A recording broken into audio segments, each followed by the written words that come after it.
आज हम आपको बहुत ही चमत्कारिक जो पौधा है, इसका जो नाम है लाजवंती या लजालू कहा जाता है और हिंदी में हम इसको छुई मुई बोलते हैं। तो आज हालांकि यह कोई बहुत बड़ी व्याधि नहीं है, पर एक बहुत बड़ी समस्या है।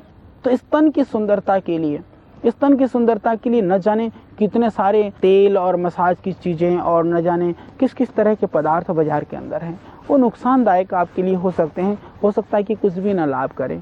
तो इस छुई मुई के पत्तियों को या इसकी जड़ को पीसे और इसमें अश्वगंधा मिला करके यदि माताएं बहनें प्रतिदिन अपने स्तनों पे कुछ समय तक मालिश करती हैं, तो निश्चित रूप से उनके जो स्तन का, जैसे बच्चा होने के बाद में विशेष करके स्तन ढीला हो जाता है या फैल जाता है, उस स्थिति में ये अत्यंत कारगर है।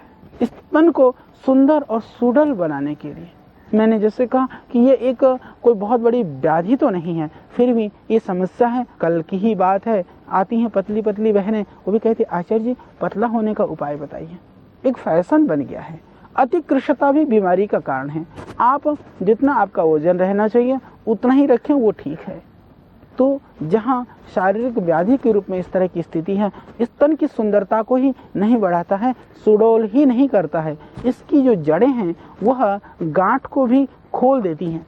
जिन माताओं और बहनों को स्तन पे गांठ है, कैंसर होने की संभावना है। आज दुनिया के अंदर कैंसर के रोगों में सबसे भयानक जो फैला हुआ जो कैंसर है वह स्तन कैंसर है। बहुत मेरी माताएं बहनें पीड़ित है, क्योंकि उसमें एक कारण और भी है। हालांकि शहरों की या पढ़ी लिखी जो मेरी बहनें हैं, हमारी माताएं हैं, हमारी बेटियां हैं, वो थोड़े से जागरूक हैं, परंतु ग्रामीण क्षेत्रों में अभी भी अजागरूकता है। माताएं बहनें इस तरह के रोगों के संदर्भ में, जो यौन जनित रोग हैं या स्तन की या योनि जनित जो बीमारियां हैं, उनके विषय में चर्चा करने से वो थोड़ी सी पर्दा करती हैं, शर्माती हैं। हमारे चाहे हिंदू समाज में है, जैन में है, बौद्ध में है, क्रिश्चियन में है, या विशेष करके जो मुस्लिम समाज की मेरी माताएं बहनें हैं, उस समय पर वो काफ़ी पीड़ा को झेलती ही रहती हैं। और बीमारी जब महामारी का रूप ले लेती हैं, उनके काबू से जब वो बाहर होती हैं, तो वो माताएं, वो बहनें फिर चिकित्सा के लिए जाती हैं। कई बार बहुत देर हो चुकी होती है।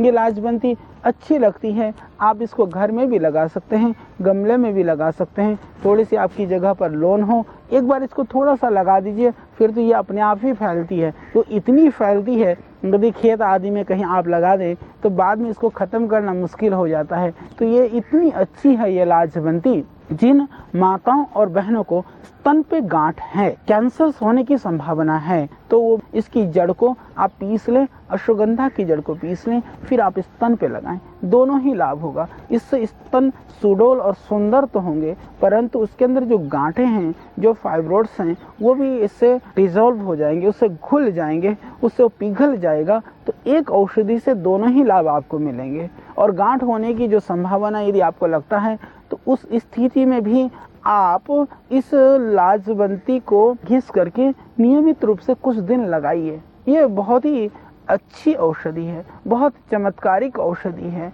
तो मेरी माताएं और बहनें देखिए, एक एक बीमारी से, आज स्तन कैंसर से लगभग लाखों माताएं बहनें पीड़ित हैं और आज देश का करोड़ों रुपया इसकी चिकित्सा के लिए खर्च हो रहा है। आप सोचिए, प्रतिदिन मैं एक एक औषधि को लेकर के, विविध रोगों के संदर्भ में प्रयोग की बात को लेकर के मैं आता हूं आपके बीच में। यदि उससे आपके घर की एक भी बीमारी ठीक हो गई और आपके घर की 2-4 व्याधियों से भी आप बच गए, टेलीविज़न के अंदर आप प्रतिदिन 2 घंटा 3 घंटा अपना समय लगाते हैं अपने मनोरंजन के लिए, अपने मस्ती के लिए, मैं कहता हूं कि जीवन के उपयोग के लिए, यदि भी एक रहस्य की बात आपके पल्ले पड़ जाए, आपके समझ में आ जाए, तो मैं समझता हूं कि उस दिन हमारा जो पुरुषार्थ है, हमारा प्रयत्न है, उस दिन यह सार्थक है।